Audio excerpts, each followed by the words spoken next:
Hi and hello students. Welcome to the module on Python shell, indentation and atoms. In the last module, we have explored the basics of Python interpreter and how to use Python as a calculator.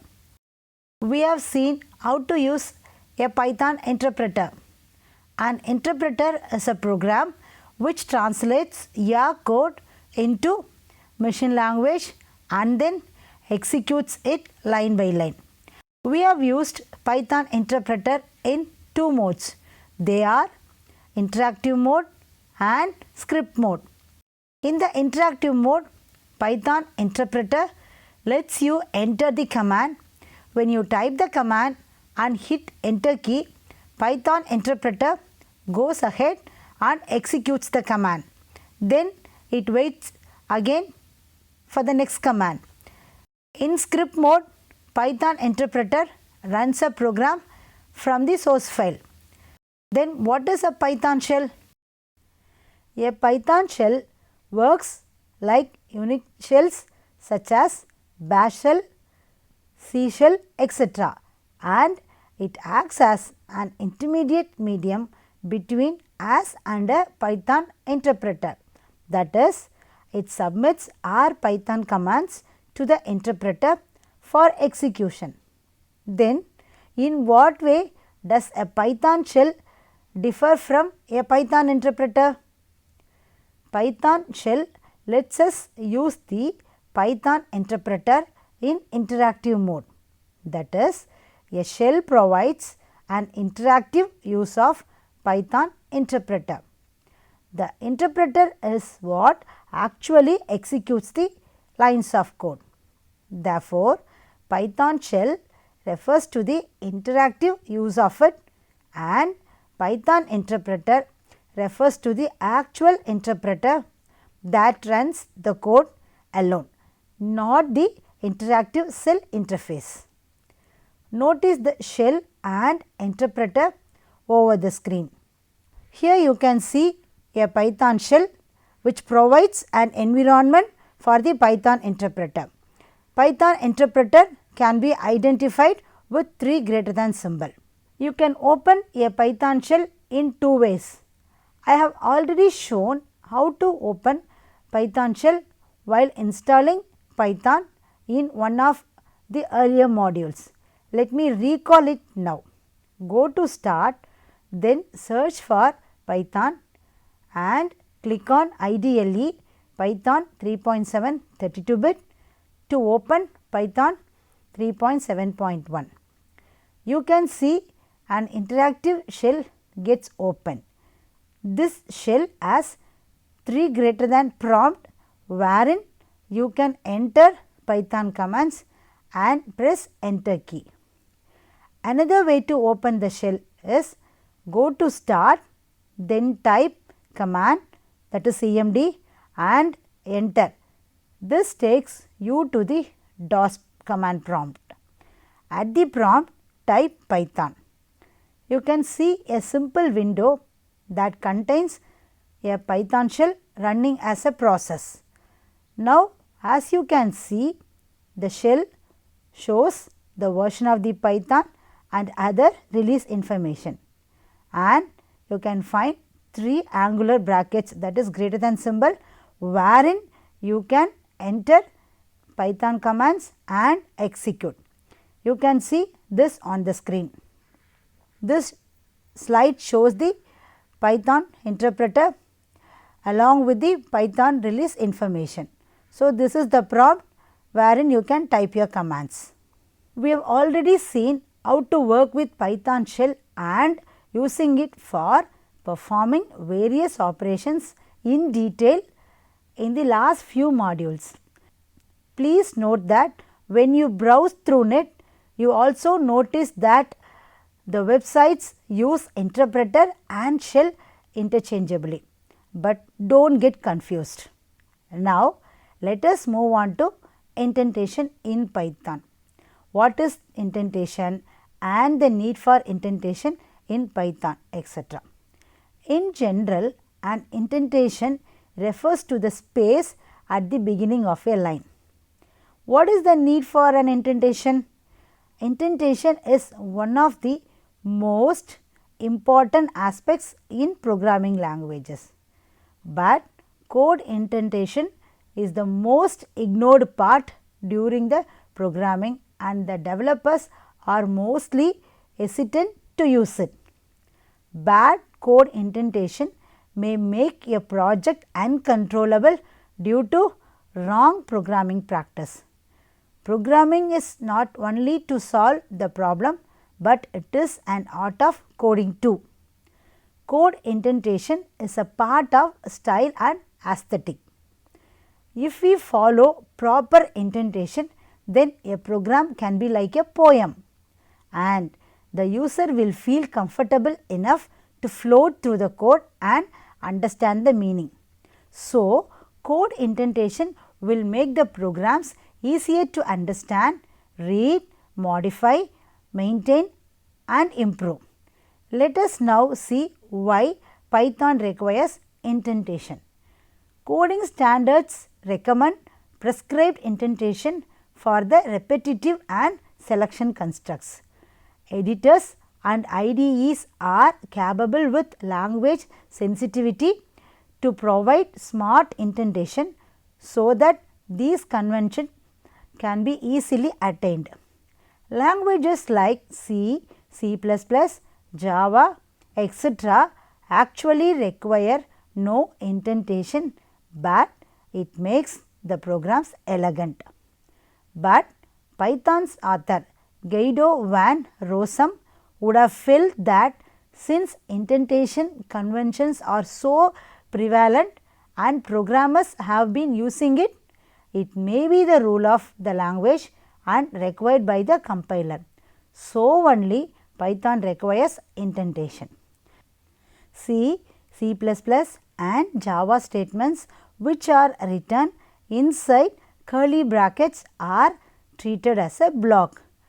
For example, a for looping construct is shown. This slide shows a typical block structure in C, C++ or Java. So, wherein the block of statements are written inside curly braces. But unlike C, C++ and Java, Python uses uniform indentation to mark block of statements. Notice an example for indentation in Python. So, here you can see the statements inside the for looping construct. Sum is equal to sum plus I and the print statements come under the scope of for loop. So, these statements are written by leaving some spaces in between them. This is what we call as indentation. The statements after the for loop can again be left aligned. As you saw, before the beginning of a block, a colon is used. The statements in the block are written by leaving additional but uniform white space is called indent. In order to indicate end of the block, the white space is de-indented. Please do remember that all statements in a block at a particular level should have same indentation. The amount of indentation is up to you, but it must be consistent throughout the block. Generally, 4 white spaces are used for indentation and it is preferred over tabs. The compelled use of indentation in Python makes the code neat and clean. This results in Python programs that look similar and consistent. Indentation may be neglected in line continuation, but it is good idea to always indent, which makes the code more readable. One example can be seen on the console. So, here we can see one if block where 2 statements come under the scope of if, which are written by leaving some space, that is indentation. Instead of writing like that, we can also write in a single line as you saw. Both are correct, but how does it make us more understandable? In the example seen, both codes are valid and do the same thing. but the first way of writing is more clearer than the second method. Incorrect indentation will result into indentation error. Watch the screen for an indentation error. So, this slide shows, suppose if we do not give proper indentation and when you compile it gives an error as unexpected indented. Generally, IDLE like PyCharm, Jupyter, etc. are designed to automatically indent code for you. For instance, pressing return after typing colon in a for loop automatically indents the cursor on the next line. The amount of indentation always matters. A missing or extra indent in a Python block could lead to unexpected behavior. Let us now see how to set indent space in Python IDLE what we have installed. Open Python IDLE, go to Format and select New Indent Width. A small window named Indent Width gets open where you can set the indent width. This slide shows how to set the indent width. So, as it is shown, go to Format, select New Indent Width and you have a window where you can set the new indent width. After setting this, when you press tab, the number of space that you get for each tab is the indent width what you have just now set. Suppose if any indentation error comes as just now we saw, then you remove all the indent space in the block. Select the block of statements and choose indent region from the format menu option. You can see that all the block statements get appropriate indentation. Care must be taken when nested looping and decision making statements are used. Shall we write one example for nested indentation? So, here you can see how to indent in the case of nested looping structure. So, we have a while loop which is placed inside another while loop. So, look at the statements which come under the scope of innermost while loop. So, they are in return by leaving additional spaces, and watch the statements which come under the scope of outer while loop. Then after completing or after writing all the statements come under the outer while loop, the last print statement is de-intended, which represent this is not under the scope of while. Hope you have understood the need for indentation and how to do indentation in Python, right? What is next? Commenting. It involves putting description in computer programs telling what the code is doing. Proper use of commenting can make maintenance of code much easier and finding the errors faster. Also, commenting plays a very significant role in understanding the functionalities that other people will use. Remember that well documented code is as important as correctly working code. We may forget the details of the program we just wrote long back. So, giving these details in the form of comment is always fruitful. In Python, we use hash symbol to insert a command. Hash extends up to the new line character, that is, hash is used to give single line command. Comments are for programmers for better understanding of a program. Comment should be short, sweet and to the point. Python interpreter ignores the comments. Please see an example over the screen. Here you can see how to comment a Python code and hash is used to comment a single line. Next, let us see how to comment multiple lines. If we want to comment the text that extend multiple lines, there are two ways. One way of doing is to use hash in the beginning of each line. For example, see how to give multiple line commands. So, this slide shows how to give multiple line commands. You need to command each line individually. Another way of commenting multiple line string is to use triple quotes, either 3 single quote or 3 double quotes. These triple quotes are generally used for multi-line strings, but they can be used as multi-line commands as well. This can be noticed now.